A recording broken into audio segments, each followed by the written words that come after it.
ಅಪಪ್ರಚಾರ ದೇವತೆಗಳನ್ನು ಬಿಟ್ಟಿಲ್ಲ. ಇನ್ನು ಭಗವಂತ ಏನು ಕೊಟ್ಟಿದ್ದಾನೋ ಅದರಲ್ಲಿಯೇ ನಾವು ಆನಂದವಾಗಿ ಇರುವುದನ್ನು ಕಲಿಯಬೇಕು. ನಾವು ನಮ್ಮನ್ನು ಸುಧಾರಣೆ ಮಾಡಲಿಕ್ಕೆ ಆಧ್ಯಾತ್ಮ ಬಹಳ ಅವಶ್ಯಕತೆ ಇದೆ. ನಾವು ನಮ್ಮನ್ನು ಅರ್ಪಣೆ ಮಾಡಿಕೊಂಡು ದೇವರಲ್ಲಿ ಭಯ, ಭಕ್ತಿ, ವಿಶ್ವಾಸ, ಗೌರವ, ಸಾತ್ವಿಕತೆಯನ್ನು ಮೈಗೂಡಿಸಿಕೊಂಡು ಸುಂದರವಾಗಿರುವ ಬದುಕನ್ನು ರೂಪಿಸಿಕೊಳ್ಳಲು ಬಂದಿದ್ದೇವೆ. ಯಾರ ಕರ್ಮವನ್ನು ಯಾರೂ ತೆಗೆದುಕೊಳ್ಳುವುದಿಲ್ಲ. ಅವರವರ ಕರ್ಮಗಳನ್ನು ಅವರೇ ಅನುಭವಿಸಬೇಕು ಎಂದು ಡಾಕ್ಟರ್ ಅಭಿನವ ಬ್ರಹ್ಮಾನಂದ ಶ್ರೀಗಳು ಅಭಿಪ್ರಾಯಪಟ್ಟರು. ಅವರು ರಾಯಬಾಗ್ ತಾಲೂಕಿನ ಕುಡಚಿ ಪಟ್ಟಣದ ಶ್ರೀ ವೀರಶೈವ ಶಿವಾನುಭವ ಸಂಸ್ಥೆಯವರು ಆಯೋಜಿಸಿದ್ದ ಶ್ರಾವಣ ಮಾಸದ ನಿಮಿತ್ತ ಶ್ರೀ ಶ್ರೀ ಜಗದ್ಗುರು ಸಿದ್ಧಾರೂಢ ಮಹಾಸ್ವಾಮಿಗಳವರ ಪುರಾಣ ಪ್ರವಚನದ ಮಂಗಲ ಸಮಾರೋಪ ಕಾರ್ಯಕ್ರಮದ ಅಧ್ಯಕ್ಷತೆ ವಹಿಸಿ ಆಶೀರ್ವಚನ ನೀಡಿದರು.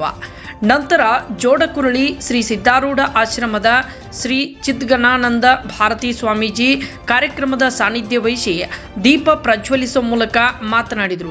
ನೀವು ಆರಾಮವಾಗಿ ಇರಬೇಕು ಎಂದರೆ ನಿತ್ಯ ಬಾಯಲ್ಲಿ ಶಿವಾಯ ನಮಃ ಪಂಚಾಕ್ಷರಿ ಮಂತ್ರವನ್ನು ನಾಮಸ್ಮರಣೆ ಮಾಡ್ರಿ. ಧರ್ಮವನ್ನು ಬಿಡಬೇಡ್ರಿ. ಮುಖದ ಮೇಲೆ ಕಳೆ ಇಲ್ಲ ಅಂದರೆ ಏನು ಗಳಿಸಿ ಏನು ಮಾಡಬೇಕು. ಆದ್ದರಿಂದ ನಿಮ್ಮ ಹಿಂದೆ ಸದ್ಗುರು ಇದ್ದ ಅಂದರೆ ನಿಮ್ಮ ಬದುಕಿಗೆ ಬೆಲೆ ಇದೆ. ಶ್ರೀ ಸದ್ಗುರುಗಳ ಸಿದ್ಧಾರೂಢ ಮಹಾತ್ಮರ ಚರಿತ್ರೆಗಳನ್ನು ನಿತ್ಯ ಮನೆಯಲ್ಲಿ ಪಾರಾಯಣ ಮಾಡಿದರೆ ಜೀವನ ಸುಖಮಯವಾಗುತ್ತದೆ ಎಂದರು. ಇದೇ ಸಂದರ್ಭದಲ್ಲಿ ಈ ವರ್ಷ SSLC ಮತ್ತು PUC ಪರೀಕ್ಷೆಗಳಲ್ಲಿ ಅತಿ ಹೆಚ್ಚು ಅಂಕ ಪಡೆದ ವಿದ್ಯಾರ್ಥಿಗಳನ್ನು, ಸಾಧನೆ ಮಾಡಿದ ಸಮಾಜದ ಸಾಧಕರನ್ನು ಮತ್ತು ಕಾರ್ಯಕ್ರಮಕ್ಕೆ ತಿಂಗಳ ಪರ್ಯಂತ ಅನ್ನದಾಸೋಹ ಮಾಡಿದ ದಾನಿಗಳನ್ನು ಸತ್ಕರಿಸಲಾಯಿತು. ಕಾರ್ಯಕ್ರಮದಲ್ಲಿ ಶ್ರೀ ಮಹಾಲಿಂಗಯ್ಯ ಹಿರೇಮಠ ಸ್ವಾಮೀಜಿ, ಹಿರಿಯರಾದ ಲಕ್ಷಟ್ಟಿ ತೇಲಿ, ಗಜಾನನ ಕಾಗೆ, ವೀರೇಶ ರಾಜಮಾನೆ, ಮಹೇಶ ಪಟ್ಟಣಶೆಟ್ಟಿ, ಸಂಜೀವ್ ಪುಲಾರೆ, ಮೋಹನ್ ಬುಸುಗುಂಡೆ, ಸಾತಪ್ಪ ಪುಲಾರೆ, ಅಶೋಕ್ ಖೋತ್, ಅಪ್ಪಸಾಬ್ ಗಿನ್ಮುಗೆ, ಶ್ರೀಶೈಲ್ ದರೂರೆ ಹಾಗೂ ಶ್ರೀ ವೀರಶೈವ ಶಿವಾನುಭವ ಸಂಸ್ಥೆ ಮತ್ತು ಶ್ರೀ ಬಸವೇಶ್ವರ ತರುಣ ಮಂಡಳ ಸದಸ್ಯರು, ಗ್ರಾಮದ ವಿವಿಧ ಮುಖಂಡರು ಉಪಸ್ಥಿತರಿದ್ದರು. ಶಿಕ್ಷಕರಾದ ಮಲ್ಲಿಕಾರ್ಜುನ್ ಪುಲಾರೆ ಸ್ವಾಗತಿಸಿದರು. AB ಪಾಟೀಲ್ ನಿರೂಪಿಸಿದರು. ಯಲ್ಲಪ್ಪ ಯಲ್ಲಟ್ಟಿ ವಂದಿಸಿದರು. ವರದಿ ಬಸ್ಸು ಮಾಡಿ ರಾಯಬಾಗ್. ಬಸವಾದಿ ಶಿವಶರಣರಿಗೆ ಇದು ಯಾರನ್ನೂ ಈ ಸಮಾಜ ಬಿಟ್ಟಿಲ್ಲ, ಅದು ಬಿಡುದೂ ಇಲ್ಲ.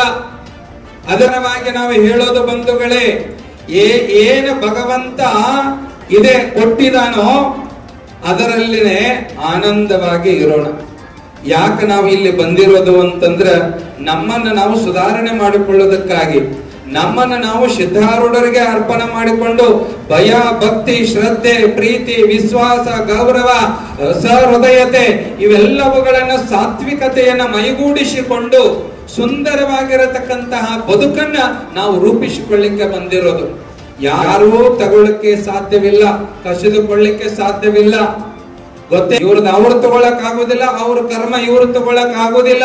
ಅವರವರ ಕರ್ಮಗಳ ಜವಾಬ್ದಾರಿ, ಆ ಕರ್ಮದ ಪ್ರತಿಫಲವನ್ನ ಅವರೇ ಅನುಭವಿಸ್ಬೇಕು. ನನ್ನ ಹೆಂಡತಿದಳು ಅಥವಾ ನನ್ನ ಗಂಡ ಅದನು ಅಥವಾ ನನ್ನ ಮಕ್ಕಳದಾರು, ಅವರ ರೋಗ ಬಂದಾಗ ಅದನ್ನ ನಾವು ತಗೊಳಕ್ ಆಗ್ತದೇನು? ನಮಗ್ ಬಹಳ ಬೇಕಾದವರದರಂದ್ರೆ ಯಕ್ಕ ಬೇಕಾದಾಗ ರೊಕ್ಕ, ಸಿದ್ಧಾರೂಢರ ಇರಾಕ ಪಕ್ಕ, ಮತ್ತಿನ್ನೆಲ್ಲಿಯ ದುಃಖ. ನೀವು ಆನಂದವಾಗಿರ್ಬೇಕಾಗಿತ್ತಂದ್ರ ಬಾಯಾಗ ಯಾವಾಗ್ಲೂ ಶಿವಾಯ ನಮಃ ಅನ್ನುವಂತ ಪಂಚಾಕ್ಷರಿ ಮಂತ್ರ ಜಪ ಬಿಡಬೇಡ್ರಿ. ಯಾವಾಗ್ಲೂ ಕಣ್ಣಿನೊಳಗ ಸಿದ್ಧಾರೂಢರ ಮೂರ್ತಿ ನಿಮ್ಮ ಕಣ್ಣು ಮುಂದೆ ಬರಲಿ. ಯಾವಾಗ್ಲೂ ಅವರ ಚರಿತ್ರೆ ಪಠಣ, ಧ್ಯಾನ, ನಾಮಸ್ಮರಣೆ ಇತ್ತಂದ್ರೆ ನಿಮ್ಮಂತ ಸುಖಿಗಳು ಈ ಜಗತ್ತಿನಾಗ ಯಾರು ಇರೋದಿಲ್ಲ. ಧರ್ಮವನ್ನು ಬಿಡಬೇಡ್ರಿ, ಧರ್ಮದಿಂದ ನಿಮಗೆ ಬೆಲೆ ಬರ್ತದೆ ಅನ್ನುವಂತ ಮಾತು ಹೇಳಿ ಹಂಗ ಹೇಳ್ಕೊಂತ ಹೊಂಟ್ರೆ ಆ ಸಂಜೀವಿನಿ ಸಮಾಧಿಗೆ ಹೋಗಿ ಪ್ರಾರ್ಥನೆ ಮಾಡಿದ್ರೆ ಸಾಕು, ಎಂತೆಂತ ಮಹಾ ರೋಗಗಳು ನಷ್ಟ ಆಗ್ಯಾವ. ಇವತ್ತಿಗೂ ಯಾವ